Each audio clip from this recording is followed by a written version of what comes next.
Good morning. The 9,218th meeting of the Security Council is called to order. The provisional agenda for this meeting is threats to international peace and security. The agenda is adopted.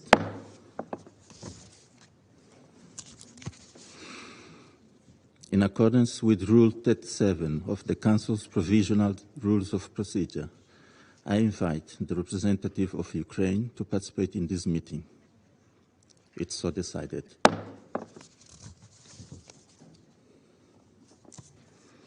In accordance with Rule 39 of the Council's Provisional Rules of Procedure, I invite the following briefers to participate in this meeting. Mr. Kirill Vychensky, Executive Director, Rossiya Segodinia. Mr. Dmitry Vasiletis, Deputy Head, Ukrainian Trade Union of Law Workers. And Mr. Timothy Snyder, Professor of History, Yale University. It's so decided.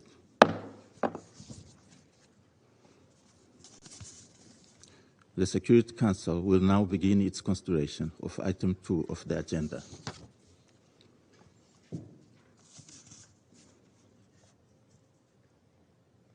I now give the floor to Mr. Kirill Vychensky. You have the floor, sir. Добрый день. Good afternoon. My name is Kirill Vychensky.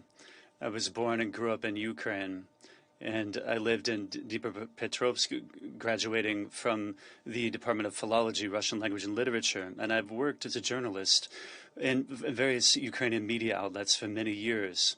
In the 90s, I was the editor-in-chief of a news site. In 2018, I was arrested by the Ukrainian security forces. There was an absolutely concocted pretext. Supposedly I was guilty of treason. I spent a year and a half in prison. After that, the Ukraine court did not confirm any accusations against me. Then they freed me. And then I left Ukraine and I went to Russia. I worked as a journalist, and I'm a member of a civil society development and human rights organization.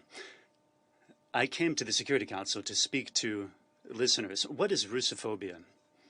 Russophobia is a demonstration and imposition of hostility against Russia, Russian people, Russia, the Russian state, and Russian citizenship. This is done publicly in media outlets and on the internet. Russophobia is a rejection of the civilizational status of Russia and Russian culture and those who carry that culture. Russophobia is directed in targeted fashion. It is an ideology that aims against Russian citizens and Russian-speaking people, against anyone who feels that they are Russian or feels bound to Russia, whether it be that by linking of their fates or a simply a sympathy for Russia. Anyone who feels that they are Russia is having their right to life, to dignity, and to free movement curtailed. So I'll give you some egregious examples of modern Ukrainian Russophobia. There was on Ukrainian television, there was a misanthropic call by a journalist from the channel 24. He said on the air that Russians should be dealt with by destroying their families and their children. They said, if we are able to, he said this live. Also, Gennady Duzenko, a Ukrainian doctor, called for castration of Russian war prisoners because they're cockroaches rather than people. At the same time, there was an advertisement in Ukraine where someone was cutting the throat of a Russian soldier. And now we are exacting our bloody revenge on all of you, was said. This is being implemented in practice. There are atrocities against Russian prisoners of war, as well as shooting of civilians in the Russian-speaking region of the Donbass. I'll give you another example. In March, the Verkhovna Rada of Ukraine announced a draft bill. This introduced the concept of Russism.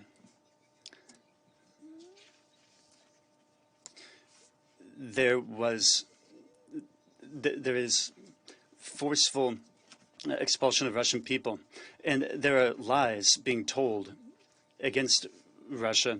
This is happening not only in Ukraine, but also in other countries. There's open hatred of Russia and Russians, and there's inculcation of Russophobia. Incidentally, this is happening in the European Union, too. In March 2022, the Prime Minister of Poland admitted that Russophobia today is already the mainstream. And it's already an obvious fact that Polish and other European policies see that it works. But let's return to Ukraine. Russians are the second most numerous community in Ukraine. Based on the recent census in Ukraine, Russian families numbered in the millions. In the Russian language was called the native language by nearly a third of the population. That's over 14 million citizens in Russia. The real linguistic situation shows that those who speak Russian in their everyday life and believe that that is their native language, that number is even larger. Those who constantly speak Russian, or those who often use Russian, are 53% of the population. However, in the last 20 years, the sphere for the use of Russian language has been deliberately shrunk. There's a discrimination against the Russian language in the media throughout the country. This includes in Russian-speaking regions in the East. This process has logically moved on to education. As for higher education,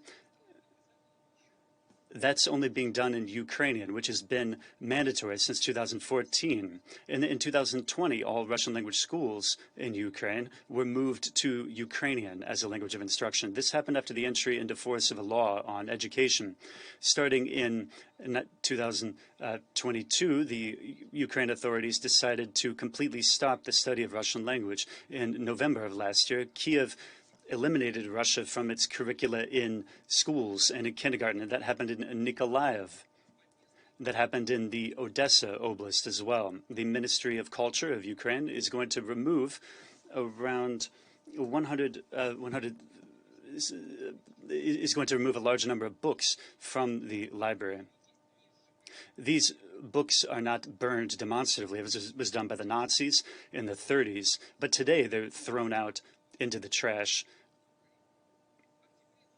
In October of 2022, the Secretary of National Security and Defense of Ukraine, Alexei Danilov, he's the head of a body which, without any judicial decision, has introduced sanctions against Ukraine's own citizens. He said that Russian language should vanish from Ukrainian territory completely. And we're seeing this happening in a number of educational facilities. That is, everybody participating in higher education, the faculty, is not allowed to speak Russian, including in their private time. This decision was taken in 2023 by another organization, and it's being supported by the Ombudsman of Ukraine. He promised to fully broaden and introduce this practice into other higher educational institutions in Ukraine. I'll return to Russophobia in Ukraine, but I want to talk about other inhuman manifestations of Russophobia in Ukraine. In 2014, after the majority of Russian speakers held a referendum and they decided to accede to Russia, the Ukrainian authorities fully stopped providing fresh water through the northern Crimean water channels. In essence, a humanitarian catastrophe was triggered due to these actions by the Kiev authorities. And now I'll turn to culture. Starting in 2014, there was a process of massive changing of the names of streets and cities and a destruction of monuments that had to do with the Russian and the Soviet period of Ukraine's history. Last year, the Ministry of Culture announced that certificates would be issued, and this would look into the destruction of monuments that had to do with history linked to Russia and with the Soviet soldiers that died in the Second World War. During this campaign in November of this year in Nikolaev, unknown people destroyed a monument to those who had died in the Second World War. At the same time, a monument to the liberties of Ukraine was destroyed, which was among the World Heritage sites of Ukraine, and it was also a World War II monument. February of this year saw Kiev destroy the monument to a general that freed Ukraine from Nazis in World War II. Every year, people brought flowers to that monument. This was a obscene act, and we're not sure exactly what happened to this monument later on. Also, Alexander Pushkin's monument was affected. Pushkin was in many cities in Ukraine, and in the late 19th century, this monument was erected. Russian-speaking citizens gathered around that monument, and then it was taken down. This happened in Dnipropetrovsk, in Kharkov, and in other cities. These monuments were destroyed in over 20 cities in various regions of Russia. There's another area where the Ukrainian authorities are introducing Russophobic practice. I'm referring to religion. The major religion is the Ukrainian Orthodox Church. There are many monasteries and churches, and there are many parishioners all over Ukraine. The Russian Orthodox Church is the major church, and now there's a Russian Orthodox Church which has become a pretext for systematic attacks of adherents to that religion. Starting last year, there's been regular seizure of the churches of the Ukrainian Orthodox Church. Seizure of churches, and there's a ban on activity too. Also, monks and clergy of that church were forced to leave. On the 10th of March of this year, there was an organization of a national event. Up until the end of March, it was said that the clergy had to leave the monastery. This is a violation of the agreement for the use of the monastery. There are other public documents that were not followed. This monastery is one of the oldest in the Orthodox Christianity.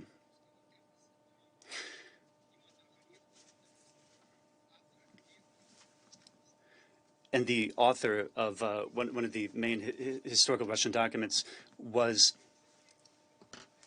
at that monastery as well. I could give you many facts about the Russophobic policies of the Ukrainian authorities.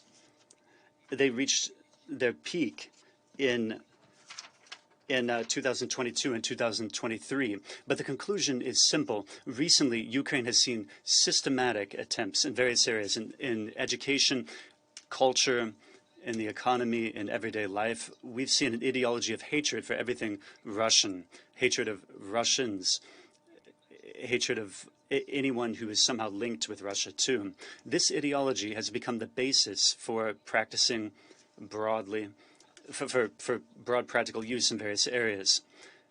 And It is intended not only to provoke hatred, but also to destroy all Russians and the Russian language. This includes the members of their families and children. There's a clear call for this by people in social networks and elsewhere. Thank you very much for your attention and for the possibility to address this High Assembly, the UN Security Council. Thank you. I thank Mr. Wyszynski for his briefing. I now give the floor to Mr. Dmitry Vasilets. You have the floor, sir.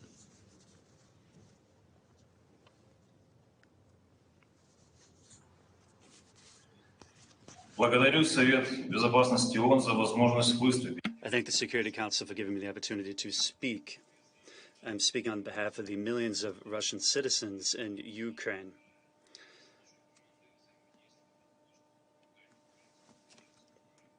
And our team is helping refugees that have come to Russia. My report will be dedicated to the issue of discrimination of Russian language Ukrainians. The Ukrainian constitution enshrines the right to develop Russian language. However, the criminal regime of Zelensky has placed himself above the law. There was a coup d'etat in 2014 organized by the Russian embassy in Ukraine. After that, the law on languages of 2012 was repealed. According to the Ukrainian constitution, the use of the Russian language is governed in all areas of public life. And this includes guarantees for the state language. After the coup d'etat, the Poroshenko regime immediately adopted a new law on the language issue. It was called on the functioning of the Ukrainian language as a state language. This law affected the Russian language and national minority languages. They were simply repressed. The entry into force of various norms of the law was extended up until 2024 with the aim of stifling civil protests against the discrimination of the Russian language. Thus, under the regime of Zelensky, starting on the 1st of September 2020, Russian language was prohibited in schools, and on the 16th of January 2021, Russian language was prohibited elsewhere. On the 16th of July in movie theaters and in theaters, and the 16th of January 2022 in the media and in books, and starting on the 16th of July 2022, the use of Russian language was even fined. There are fines for the use of Russian language. To implement those fines, a special state structure was introduced. It was called the Office of the Ombudsman for the Protection of the Ukrainian Language. This happened in the 21st century. Just imagine in Switzerland. Imagine the Swiss government fining someone for using the French language, or Spain. Imagine Spain fining someone for the use of the Catalonian language. Imagine that in Russia, the Ukrainian language would be fined. One would get a fine for the use of the Ukrainian language. That's impossible to imagine, but this is the barbarism that has been enshrined in law by Zelensky. We think that this is barbarism that is happening in Ukraine right now. In 2021 alone, there was destruction of some 300 schools and over 600 classes that were studying in the Russian language. This is despite the fact that over 30% of Ukraine's citizens in public surveys said that they were in favor of studying Russian language, and over 70% wanted to see the study of Russian languages in schools. But back in 2022 to 2023, the local budget simply contained no money financing Russian classes in schools. The right to one's native language is an inalienable human right. But in Ukraine, as we see, this human right is simply banned. Russian language is the native language for millions of Ukrainians, and it is banned on all aspects of social life in Ukraine. It's also illegal to teach children and to bring them up in Russian language. They're not allowed to teach Russian in school. Russian language is being persecuted, and the language itself is being discredited by the authorities. That's a fact. In Ukraine, millions of Ukrainians are speaking and thinking in Russian. I myself was born and raised in Kiev, and in school there simply wasn't any Russian language. I was in the first wave of Ukrainization. So when I studied in school and in the institute, I I learned how to write in Russian later. I wasn't able to do this while I was in school.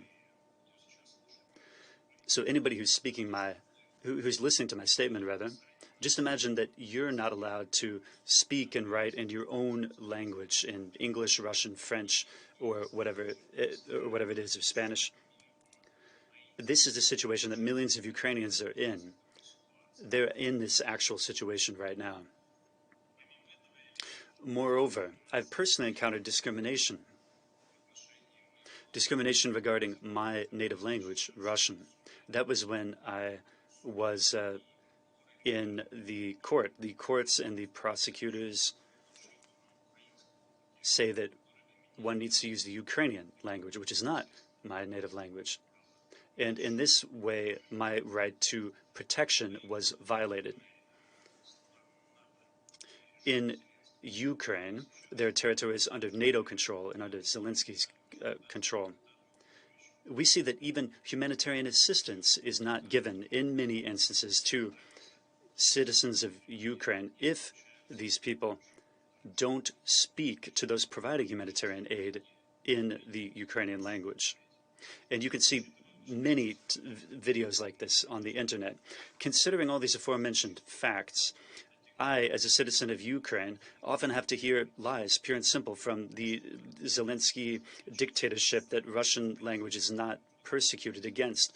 But in the words of Zelensky, he's saying that the Russian language is not being discriminated against, but in actual fact, we're seeing a diametrically opposed situation. This is precisely why, in the situation in Ukraine, we're using, the term is used, linguicide. Linguicide, these are prohibitive measures against certain actions, and they're aimed to destroy a foreign language.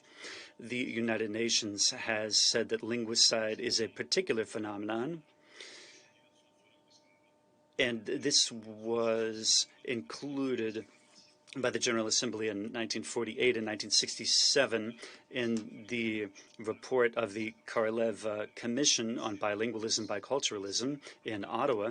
It was set out that linguicide are acts aimed at the full or partial destruction or of the establishment of barriers to the natural development of a language or dialect, such as the physical destruction of members of the community who speak a certain language, or the adoption of repressive measures aimed to block or impede the natural development of a language or a dialect, or the intentional creations of conditions in which the bilingual society is compelled to switch to monolingualism, or a ban on the use of the language in schools or in the media of various ethnic and linguistic groups, or the failure to provide moral or material assistance to ethno-linguistic groups that are attempting to preserve their language and culture.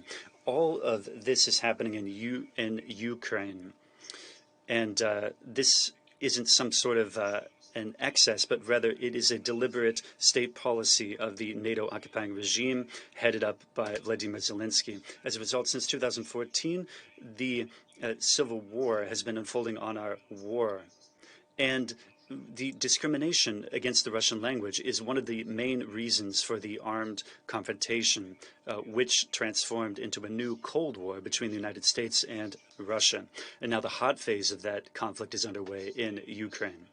As of today, based on legislation, at least 30% of citizens of Ukraine are deprived of the opportunity to use their own language in practically all areas of activity. This is a gross violation of the Constitution of Ukraine.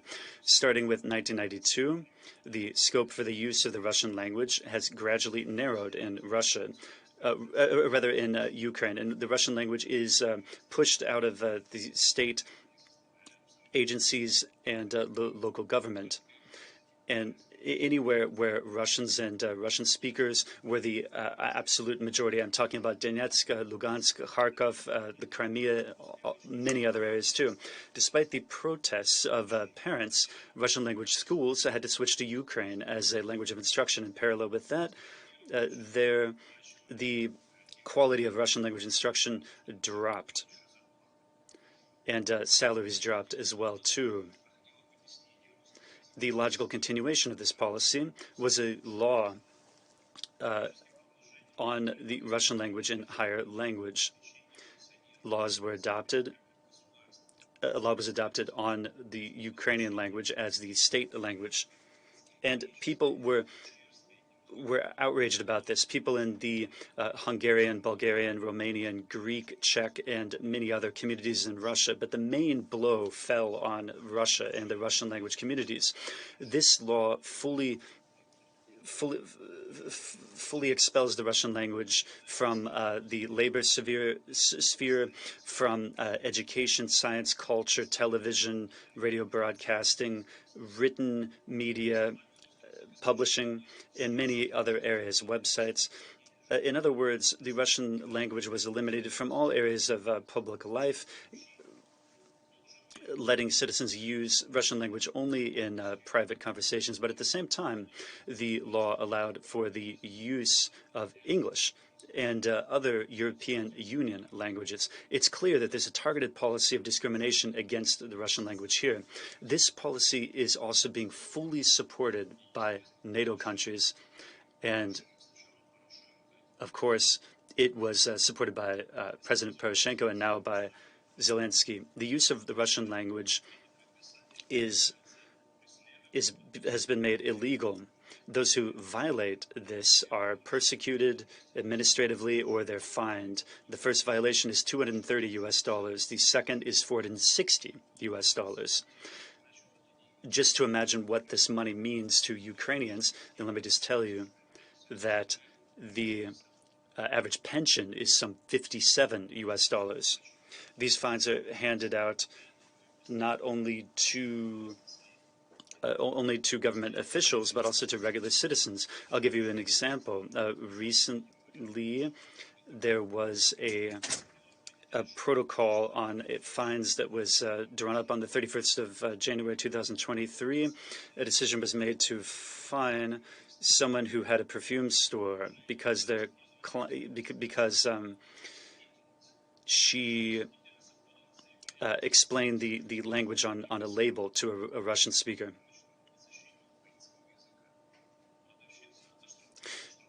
So this clerk was fined $260. Blogger Ruslan Bortnikov was working in Odessa and in early February 2023 was fined for Russian language content on her Instagram.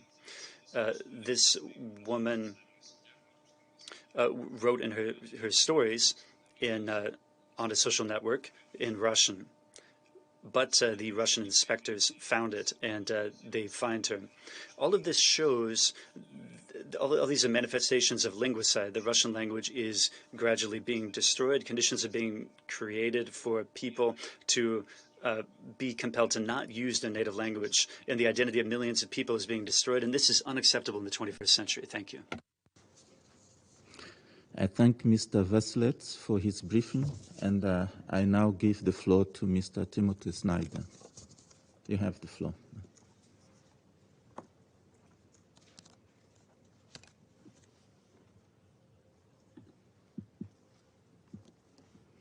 Thank you very much, ladies and gentlemen. I'm very glad to be with you. I will try to keep my remarks brief.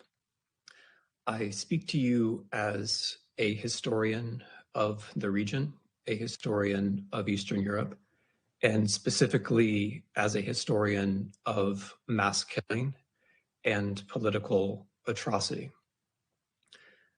I believe that the discussion that we're having today about this word Russophobia can clarify something very important about the character of Russia's war of aggression in Ukraine and about the character of Russia's illegal occupation of Ukrainian territory. I will limit myself to two main points. My first point is that harm to Russians and harm to Russian culture is primarily a matter of Russian policy. And so that if we're concerned about harm to Russians and Russian culture, we should be concerned about the policies of the Russian state. My second point will be that the term Russophobia, which we are discussing today, has been during this war a form of imperial propaganda, a form of imperial justification for Russian war crimes in Ukraine. So, beginning from the first point, the premise when we discuss Russophobia is that we are concerned about harm to Russians. That is a premise that I certainly share. I share the concern for Russians. I share the concern for Russian culture. Let us think then of the actions this last year which have caused the most harm to Russians and to Russian culture. I'll briefly name 10. Number 1, forcing the most creative and productive Russians to immigrate. The Russian invasion of Ukraine has caused about 750,000 Russians to leave Russia, including some of the most creative and productive people. This is irreparable harm to Russian culture. Number 2, the destruction of independent Russian journalism so that Russians cannot know the world around them. This too is Russian policy and causes irreparable harm to Russian culture. Number 3, general censorship and repression of freedom of speech in Russia, in the Russian language. And this is an irony which bears noting. In Ukraine, you can say what you like in either Russian or Ukrainian. In Russia, you cannot. If you stand in Russia with a sign saying no to war, you will be arrested and very likely imprisoned. If you stand in Ukraine with a sign that says no to war, regardless of what language it's in, nothing will happen to you. Russia is a country where there's one language and you can say very little. Ukraine is a country where there are two languages and you can say what you like. When I visit Ukraine, people report to me about Russian war crimes using both languages, using Ukrainian or using Russian as they prefer. Number 4, the attack on Russian culture by way of censoring school books, weakening Russian culture at home, the destruction of museums and non-governmental organizations devoted to the memory of Russian history. All of those things are Russian policy. Number 5, the perversion of the memory of the Great Fatherland War by fighting a war of aggression in 2014 and 2022, thereby depriving all future generations of Russians of that heritage. That is Russian policy. It's great harm to Russian culture. Number 6, the downgrading of Russian culture around the world and the end of what used to be called the Ruski Mir, the Russian world abroad. It used to be the case that there were many people who felt friendly to Russia and the Russian culture in Ukraine. That has been brought to an end by Russian invasion, and that is Russian policy. Number 7, the mass killing of Russian speakers in Ukraine. The Russian war of aggression in Ukraine has killed more speakers of Russian than any other action by far. There's no comparison. And of course, number 8, Russia's invasion of Ukraine has led to the mass killing of Russian citizens. Some 200,000 are dead or maimed. And this is, of course, simply Russian policy. It's Russian policy to send young Russians to die in a war of aggression. Number 9, this war also means that a generation of young Russians, those who survive, will be involved in war crimes, will be wrapped up in trauma and guilt for the rest of their lives. That is great harm to Russian culture, and that has been achieved, like all of these policies, by the Russian government itself, mostly in the course of the last year. So if we were sincerely concerned about harm to Russians, these are the things that we would think about. But perhaps the worst Russian policy with respect to Russians is the last one, number 10, and that is the sustained training or education of Russians that genocide is normal. We see this in the president of Russia's repeated claims that Ukraine does not exist. We see this in genocidal fantasies on Russian state media. We see this in a year of state television reaching millions, tens of millions of the Russian population every day. We see this when Russian state television presents Ukrainians as pigs. We see this when Russian state television presents Ukrainians as parasites. We see this when Russian state television presents Ukrainians as worms. We see this when Russian state television presents Ukrainians as Satanists or as ghouls. We see this when Russian state television proclaims that Ukrainian children should be drowned. We see this when Russian state television proclaims that Ukrainian houses should be burned with the people inside. We see this when people appear on Russian state television and say, quote, "They should not exist at all. We should execute them by firing squad." We see this when someone appears on Russian state television and says, "We will kill 1 million, we will kill 5 million, we can exterminate all of you," meaning all of the Ukrainians. Now, if we were sincerely concerned about harms to Russians, we would be concerned about what Russian policy is doing to Russians. The claim that Ukrainians are, quote unquote, Russophobes is one more element of Russian hate speech. In Russian state television, those other claims about Ukrainians are intermixed with the claim that Ukrainians are Russophobes.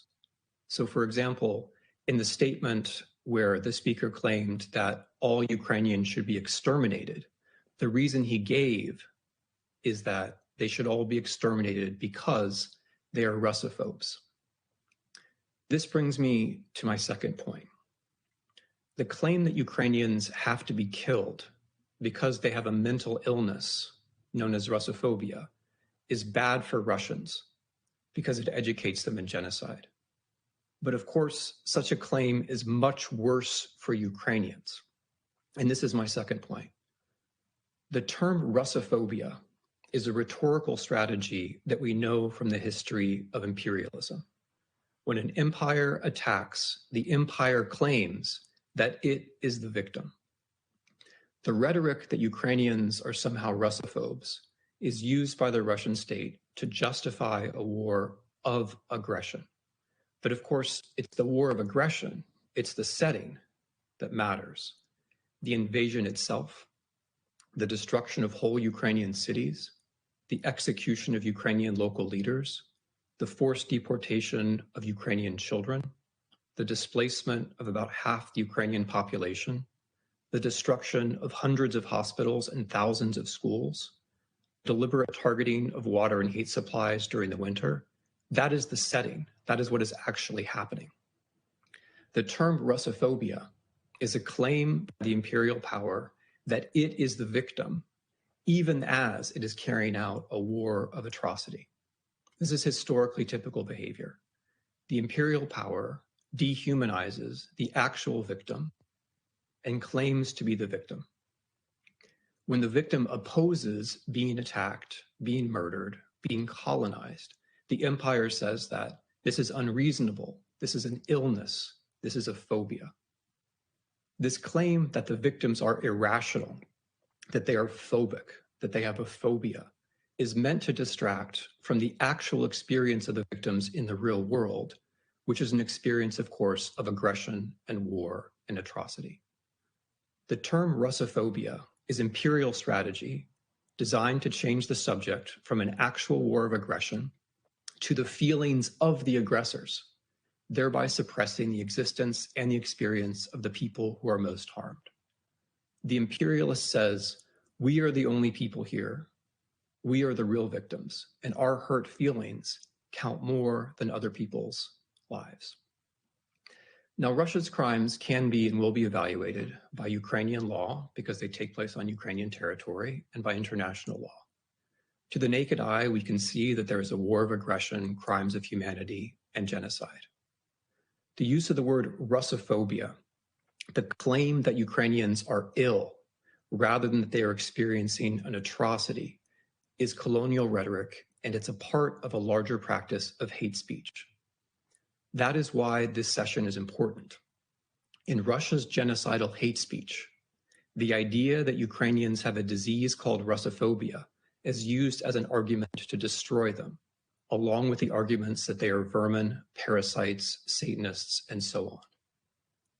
claiming to be the victim when you are in fact the aggressor is not part of the defense. It's actually part of the crime. Hate speech directed against Ukrainians is not part of the defense of the Russian Federation. It's part of the crimes that Russian citizens are committing on Ukrainian territory. In this sense, in calling this session, the Russian state has found a new way to confess to war crimes. Thank you for your attention.